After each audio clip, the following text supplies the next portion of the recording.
Greetings and welcome to Gripping Horror. On April the 18th, 2014, tragedy struck in Judean Cave in Gaun, Guangzhou.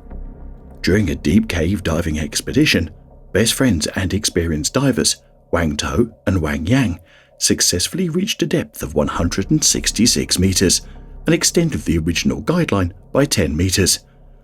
But on the way back, they encountered an emergency that resulted in an air-sharing ascent.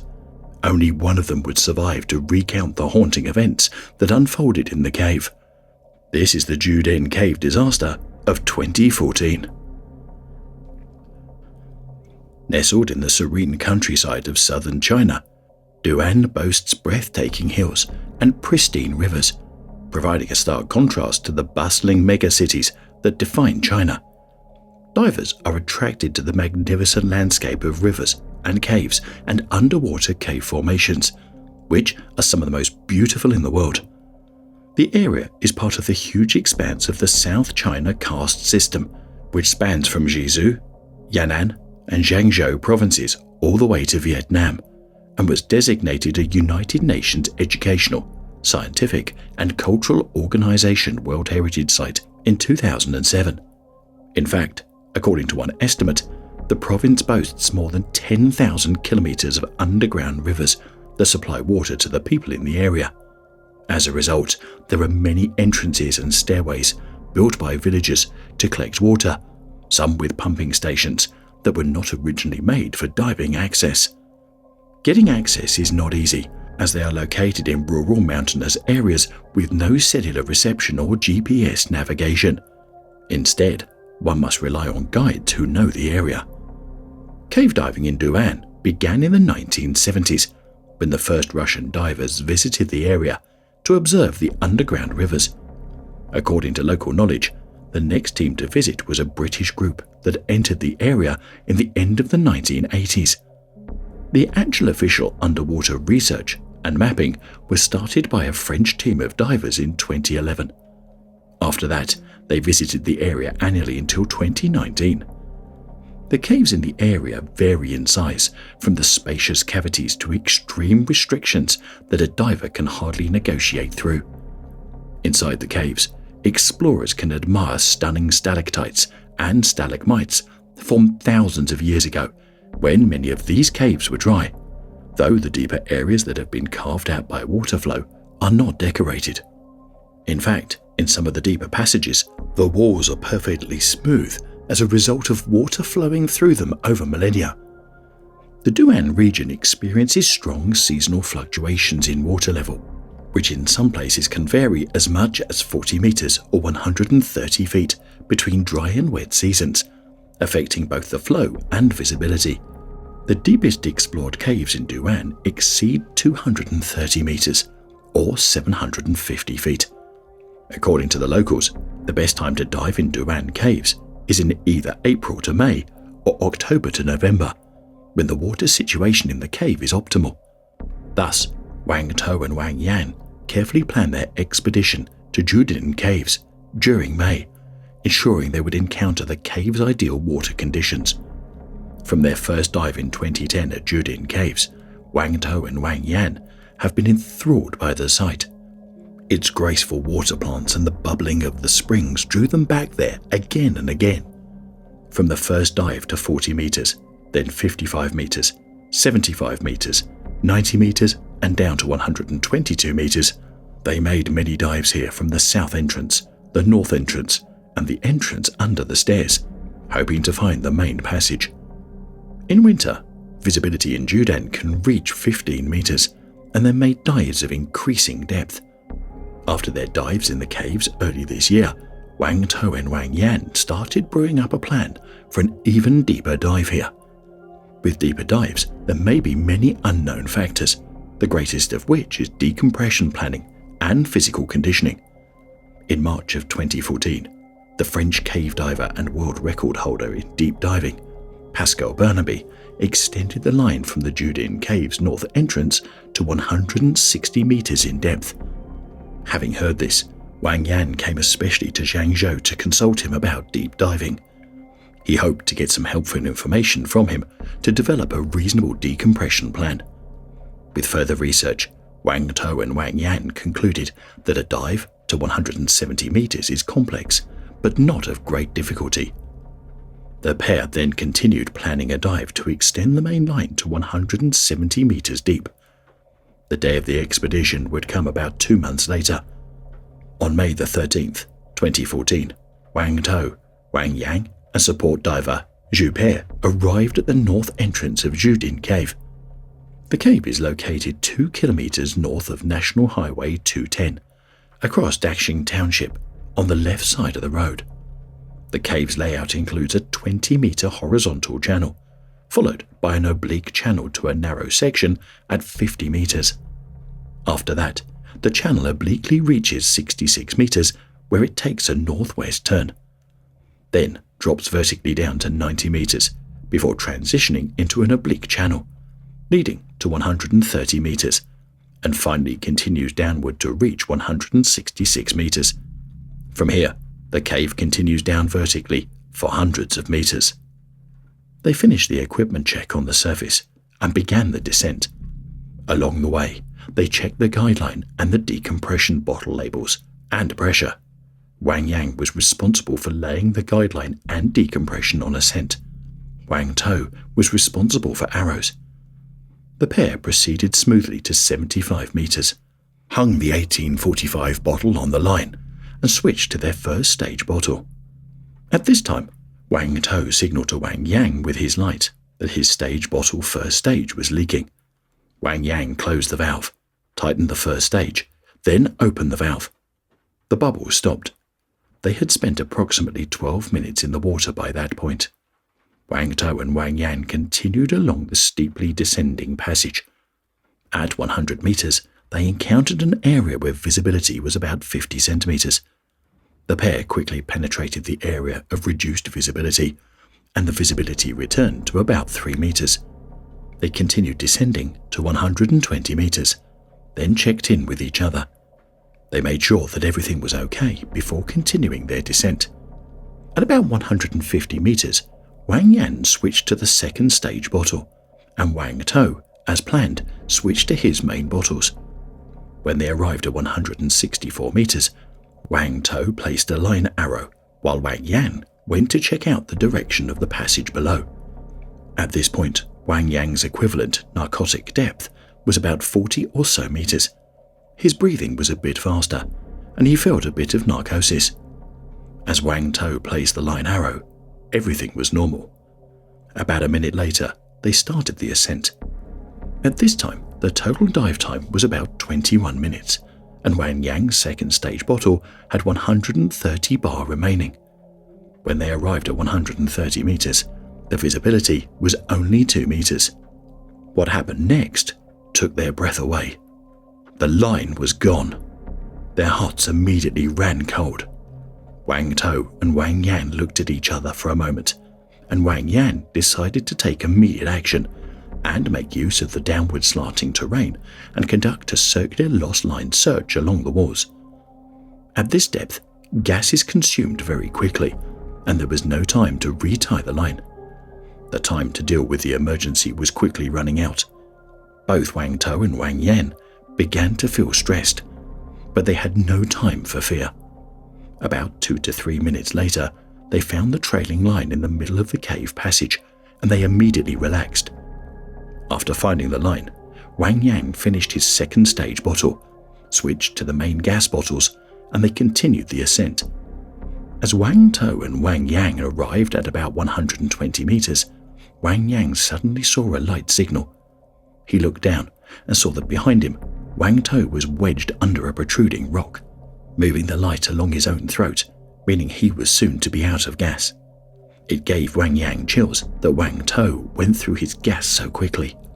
Wang Yang instinctively donated his primary regulator to Wang Tou's mouth and deployed the long hose.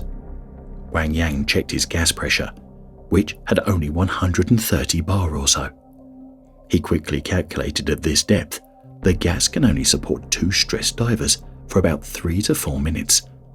Suddenly, the immensity of the situation hit him. At once, He signaled to Wang To to ascend. He calmly returned an okay, and they began their air-sharing ascent. Wang Yang put the pressure gauge in front of his chest, so it can be checked easily at any time. At this point, the first decompression bottles were still quite far, and the pair knew that they needed to go faster. Wang Yang kept the line securely in his left hand, looked up to avoid hitting his head on rocks, and held Wang To to his side with his right hand. Right at 90 meters or so, Wang Yang held onto the rock with his left hand and used the light in his right hand to check depth and gas pressure. There was about 40 bar or so, but the pair were only about 15 meters from the decompression bottles. The danger would soon be over. Just at this moment, Wang Yang turned and saw Wang To floating upward. He reached out to grab him, but did not get a hold of him, and when he looked up again, Wang To was gone, and Wang Yang's long hose was dangling. This took only a second, a blink of an eye. Wang Yang did not see Wang To struggle or make movement to try to grab for him, the line or the wall. Realizing the situation, Wang Yang grabbed the long hose and followed the guideline up for about 10 meters, but did not find him. Because of the limited gas and low visibility, he did not dare leave the line to look for him. At this point, his thoughts began to be unclear, and he felt like he was dreaming. Wang Yang closed his eyes, shook his head hard to calm himself, and tried to take deep breaths. The breathing resistance kept increasing, so he checked the pressure gauge again, and he only had about 20 bar or so. Thankfully, Wang Yang reached 75 meters and found the 1875 stage bottle. Quickly, he opened the valve and did the gas switch, then clipped the bottle off to himself. After Wang Yang switched to the new bottle, he began to realize the gravity of the situation. His best friend Wang To had just been involved in a devastating accident. Suddenly, he felt a tremendous loneliness, and he told himself in his heart that he must find him. Wang Yang quickly covered his light to see if he could see Wang To's light. There was total silence inside the cave. The familiar roots had changed their form. Wang Yang thought to himself, where did Wang To go? 5 times before, Wang Yang had been to the section of the cave from 75 to 85 meters deep. This section should be very familiar. It basically goes straight downwards. He was baffled as to where Wang To could be. He continued to search in the cave along the guideline for several minutes. Then, he checked the pressure gauge and saw that there was only 40 bar. Wang Yang decided to go get his 2135 bottle. He did not use the 1845 bottle that Wang To placed at 75 meters, naively thinking that he could still return to the bottle and use it. Wang Yang arrived at 57 meters and clipped the depleted stage bottle on the line, grabbed his 2135, clipped it to himself, and switched to it. Then he returned to the depth to renew his search. He knew clearly that the mix should not be used past 66 meters, but he was fixated on one thing: finding Wang To. If he had perished, Wang Yang did not wish to survive alone. He descended along the line, covering his light, searching for Wang To's light. He felt his thoughts becoming more and more muddled. Wang Yang made sure to keep checking pressure and depth. At 90 meters, Wang Yang looked all around and recalled the scene at the moment of Wang To's accident. Inside, he was on the verge of collapse, and it seemed that he passed out for a moment and lost all sense of reason and awareness. When the pressure was at 60 bar, survival instinct forced Wang Yang to begin a rapid ascent to 50 meters. He grabbed the EAN-35 bottle and clipped it to himself, then returned to 36 meters to switch gas. The plan had been to start decompression at 85 meters, taking 7 minutes to go from 75 meters to 57 meters, then 14 minutes from 57 to 36 meters. But now there was no way he could do all the stops calmly as planned. Wang Yang blew through all the decompression stops as if all rational thought had left his mind. He wanted to tell Zhao Pi, the support diver, everything that had happened. Wang Yang ascended quickly from 36 meters to 21 meters, and finally saw Zhu Pi's light. After meeting up with support diver Zhu Pi, he signaled to him that Wang Tou and himself were separated. Zhu Pi was taken aback and shouted out loud underwater. He could not accept such a harsh reality. He turned away from Wang Yang and descended on the line by himself to try to find Wang Tou's trail. After seeing Zhu Pi, Wang Yang's nervous tension began to relax. About a minute later, at 21 meters, he had the sensation that a rock in front of him was spinning. Wang Yang was disabled at once, and he grabbed onto the rock, feeling that his whole body was spinning. Seeing Zhu Pi return, Wang Yang grabbed him and told him that he had a problem.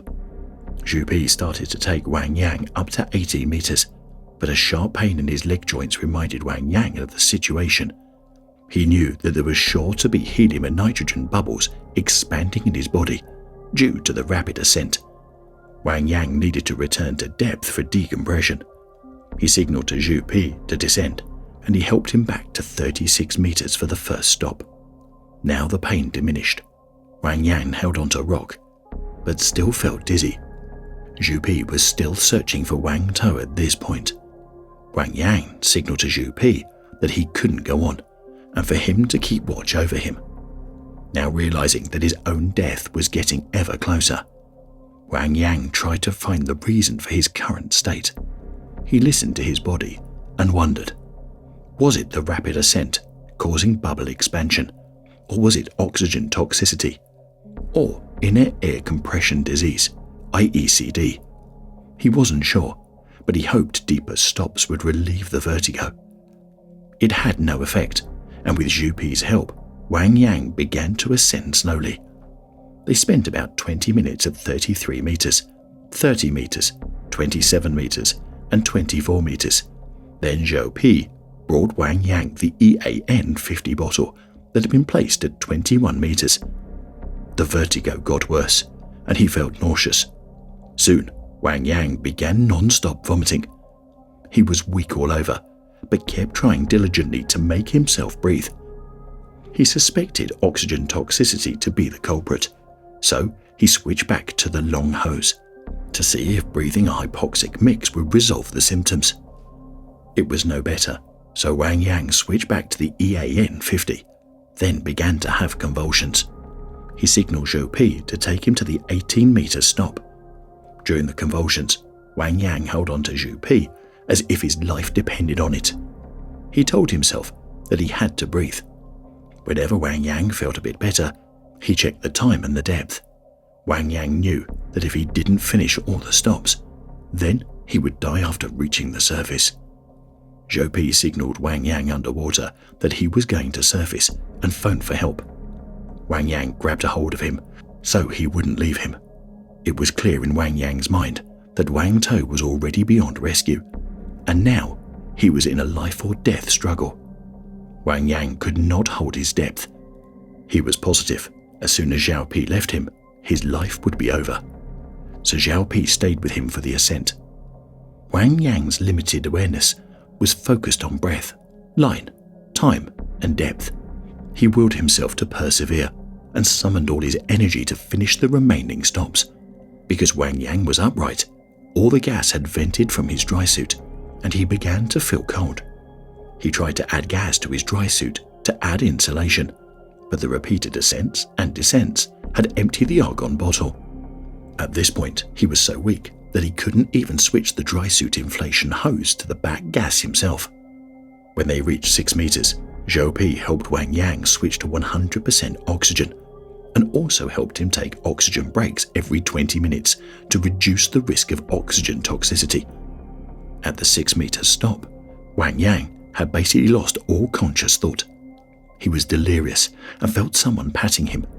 He opened his eyes and saw Zhu Pi signaling to ask if he was okay. After a while, Wang Yang was unconscious again, and Zhu Pi shook him awake. This continued for the next hour or so. Wang Yang eventually decided to surface so he could tell Zhu Pi everything that had happened underwater. Zhu Pi took him slowly to the surface, and Wang Yang briefly explained how events unfolded. Zhu Pi called for the crowd of onlookers to alert the police. Now, Wang Yang felt a pain in his right arm, and he knew he needed to descend again to continue decompression. Wang Yang let Xiao Pi escort him to 4 meters or so of depth, and the pain began to subside. They stayed another 20 minutes or so before ascending. This time, the pain was gone, but he was still dizzy and nauseous. Their total decompression time was about 2.5 hours or so. The planned decompression time was 3.5 hours. Xiao Pi unclipped the decompression bottles from Wang Yang, towed him to shore, and removed his gear. With the help from a group of bystanders, Xiao Pi carried Wang Yang to the side of the road to await the ambulance. Xiao Pi notified the local government to get the French team that was also in Juidun at the time to come search for Wang Tou. However, because time was needed to mix the gas and prepare, the search was postponed until the next morning. That night at the hospital, Wang Yang talked to the French team about the dive accident and told them to search in the 50 to 80 meter range. Wang Yang's dizziness and nausea continued through the second day, then improved, but his muscle ached and the veins on his arms were bulging. After 2 hyperbaric treatments, his physical condition stabilized. At 9 a.m. on April the 19th, the search and recovery began. The search team was led by the Frenchman, Pierre. The first dive team ascended for the search and quickly arrived at 51 meters, where they found Wang Tou's body. Since this was a horizontal passage, Wang Tou could very well have been carried there by the flow until he got stuck. Next, the second dive team worked for about an hour to bring up Wang Tou's body and all the stage and decompression bottles. Wang Tou was found with his dive mask on his face, the regulator out of his mouth, and both hands extended. There were no signs of struggle. After the body recovery, the team went over Wang Tou's equipment together. According to the technical analysis of the accident, the root cause for Wang Tou's accident was stress-induced rapid breathing, causing accumulation of carbon dioxide and increasing the effect of nitrogen narcosis. Also, during the expedited gas-sharing ascent, helium and nitrogen bubbles formed rapidly in their body, causing mental confusion and even loss of consciousness, until finally he let go of the regulator mouthpiece and went into an uncontrolled ascent, without even trying to grab onto the rock, the long hose, or Wang Yang, and without any struggle. According to accident analysis, the pair made 6 crucial errors which led to the incident. Number 1. Overconfidence. Wang Yang and Wang Tou were not mentally prepared enough for potential hazards. They had made many dives to the site and thought they thoroughly understood the layout of the cave. Even after seeking advice from Pascal, a deep diving record holder, and Richard, a deep cave diving expert, they still underestimated the adverse effects on the body that can occur in a deep diving situation, especially when a stressful situation emerges, which was an important factor in this accident. Number 2. They did not organize a sufficient support team. If they had support divers at 100 meters, the accident might have been avoided. However, it is not easy within China to find reliable support divers who can go to 100 meters in a cave. Number 3. Wang Tou and Wang Yang had done many dives with stage bottle rotations, so they did not rehearse the entire dive sequence in advance. Under stress or with narcosis, Wang Tou did not switch to his second stage bottle, leading him to think mistakenly that he was out of gas. During a deep cave dive, stress becomes magnified, and stress is the enemy of this kind of diving. Number 4. The pair did not follow a gradual approach at all. This was an exploration dive that was far beyond their diving experience. In an extreme dive like this, every diver needs to be self-sufficient. The dive partner's help is very limited. So when Wang Tou had a problem, even though Wang Yang tried to help with everything he had, in the end, he failed, and he almost put himself in a crisis that was just as perilous. Number 5. The gas planning was not conservative enough. At this kind of depth, using the rule of thirds, if one diver is out of gas, there should be enough for a shared gas ascent. However, the pair did not consider the scenario where the problem itself is insufficient gas. There are also other unforeseeable circumstances, such as the broken guideline that they encountered. At this kind of depth, to have 2 failures occur, the diver has very little time to address them, which led to their increased psychological stress. Under this kind of stress, the diver has perceptual narrowing. For example, with his entire focus, Wang Yang could only manage to do one thing, watching his pressure gauge. Under this sort of condition, he was fully occupied with watching the pressure gauge and staying with the guideline, and he was unable to also take care of his dive partner, Wang To. Lastly, when the accident happened, as soon as Wang Yang lost mental clarity and started ascending and descending to look for Wang To, and using 21 to 35 to depths of 90 meters and skipping deep stops, the result was the development of severe physiological reactions. On the evening of April the 19th, 2014, more than a dozen of Wang To's diving friends kept a vigil for him. On the morning of April the 20th, Wang To's remains were cremated at Nanning, and a memorial service was held. Many friends from the dive club had flower wreaths placed or sent their condolences. With everyone's help, Wang To made the last step of his solemn journey. May he rest in peace. This has been Gripping Horror. I hope to see you in the next one.